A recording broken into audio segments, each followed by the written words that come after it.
यह अध्याय धूम्रलोचन वध के नाम से प्रसिद्ध है। श्री दुर्गा सप्तशती, छठा अध्याय, धूम्रलोचन का वध। ऋषि कहते हैं 1. दूत का वापस जाना। 5वें अध्याय में जब दैत्यराज शुंभ का दूत देवी का संदेश कि मैं केवल उस वीर से विवाह करूंगी जो मुझे युद्ध में हराएगा लेकर गया, तो देवी की बात सुनकर उसे बड़ा क्रोध आया। वह दैत्यराज शुंभ के पास लौटा और उसने सारा वृत्तांत घटना विस्तार से कह सुनाया। 2.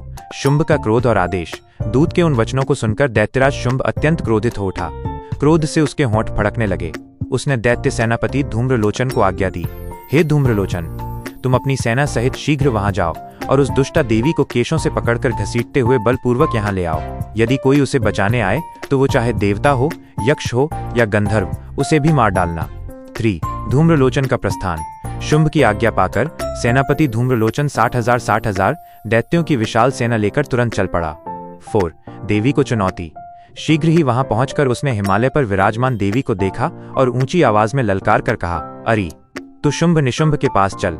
यदि इस समय तू प्रसन्नता पूर्वक मेरे स्वामी के समीप नहीं चलेगी तो मैं बलपूर्वक झोंटा पकड़कर घसीटते हुए तुझे ले चलूंगा। 5. देवी का उत्तर।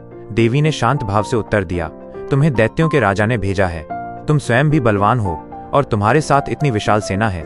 ऐसी दशा में यदि मुझे बलपूर्वक ले चलोगे तो मैं तुम्हारा कर ही क्या सकती हूँ। देवी का यह कथन युद्ध की चुनौती स्वीकार करने की उनकी दृढ़ता को दर्शाता है। 6. धूम्रलोचन का विनाश। ऋषि कहते हैं देवी के यों कहने पर असुर धूम्रलोचन देवी की ओर दौड़ा। तब अंबिका देवी ने केवल हूं शब्द के उच्चारण मात्र से उसे भस्म कर दिया। 7. दैत्य सेना का संहार। अपने सेनापति धूम्रलोचन को इस प्रकार अचानक भस्म होते देख शेष दैत्य सेना क्रोध में भर गई और उसने देवी पर तीखे बाणों, शक्तियों, एक प्रकार का अस्त्र तथा फरसों की वर्षा आरंभ कर दी। इतने में ही देवी का वाहन सिंह क्रोध से भयंकर गर्जना करते हुए अपनी गर्दन के बालों को हिलाता हुआ असुरों की सेना में कूद पड़ा। 8. सिंह की वीरता। उस महाबलवान सिंह ने क्षण भर में दैत्यों की सारी सेना को समाप्त कर दिया।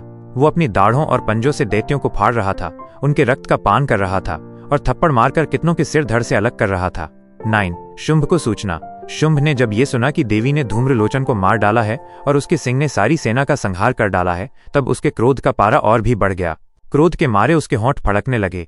उसने अपने 2 और महादैत्यों चंड और मुंड को आज्ञा दी। इस प्रकार धूम्रलोचन वध नामक दुर्गा सप्तशती का 6ठा अध्याय पूर्ण होता है। क्या आप इसके आगे 7वें अध्याय चंडमुंड वध का सार जानना चाहेंगे?